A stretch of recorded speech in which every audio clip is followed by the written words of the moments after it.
சென்னை அடுத்த தாம்பரம் மாநகராட்சி அலுவலகத்தில் இருந்து கடப்பேரி தன்வந்திரி மருத்துவமனை வரை சுமார் 5 கிலோமீட்டர் தூரம் 300க்கும் மேற்பட்ட சித்த மருத்துவ கல்லூரி மாணவிகள் கையில் பதாகைகளை ஏந்தியவாறு கேன்சர் விழிப்புணர்வு ஏற்படுத்தும் வாக்கத்தான் நிகழ்ச்சியில் கலந்து கொண்டனர்.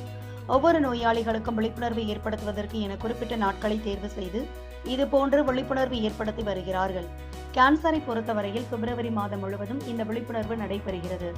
கேன்சர் குறித்து பொதுமக்களுக்கு விழிப்புணர்வு குறைவாக இருப்பதாகவும் முறையாக விழிப்புணர்வு ஏற்படுத்துவதன் மூலம் நோயின் அறிகுறிகளை ஆரம்ப நிலையிலேயே கண்டறிந்து சிகிச்சை பெறுவதன் மூலம் குணப்படுத்த முடியும்.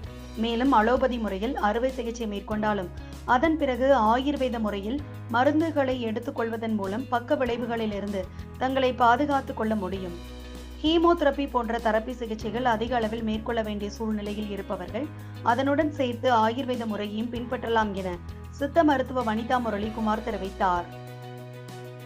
டாக்டர் வனிதா முரளிகுமார், இயக்குனர், சாய்ராம் ஆயுர்வேத மருத்துவக் கல்லூரி மற்றும் ஆராய்ச்சி மையம். ஒரு டிசீஸுக்குமே ஒரு ஸ்பெஷல் அவேர்னஸ் டேன்னு ஒன்று இருக்கும் வருஷம். அதே மாதிரி ஒரு ஸ்பெஷல் அவேர்னஸ் மந்த்ன்னு இருக்கும்.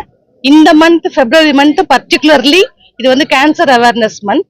பிப்ரவரி 4th வந்து வேர்ல்டு கேன்சர் டே அப்படின்னு செலிப்ரேட் பண்றாங்க. இந்த மாதிரி வியாதிகளுக்குலாம் ஒரு செலிப்ரேஷன் முக்கியமா அப்படின்னா கண்டிப்பா அவசியமா வேணும். இதான் இந்த அவேர்னஸ்க்காக கண்டிப்பா வேணும். ஏன்னா நம்ம கொஞ்சம் ஏர்லியரா நம்ம டயக்னோஸ் பண்ணிட்டோம் அப்படின்னா கூடி எவ்வளவு விரைவா நம்ம கண்டுபிடிக்கிறோமோ அவ்வளவு விரைவா இதுக்கான சிகிச்சைகள் இப்ப அதிகமா வந்திருக்கு அப்படிங்கறது வந்து எல்லாருக்கும் தெரியப்படுத்தணும்.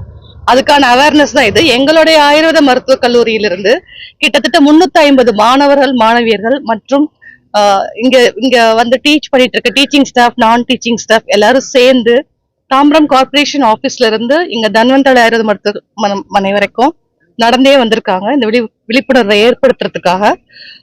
இதோடைய முக்கிய அம்சம் என்னன்னா early diagnosis to save lives அப்படிங்கறதுதான். இப்ப எவ்வளவோ டயக்னோஸ்டிக் டூல்ஸ் வந்துருச்சு. செல்ஃப் அவேர்னஸ் பண்ணிக்கலாம் நம்ம. இதெல்லாம் பண்ணணும் அப்படிங்கிறதுக்காக எங்களுடைய முயற்சி கேன்சர் விழிப்புணர்வுக்காக நாங்க இதை மேற்கொண்டிருக்கிறோம்.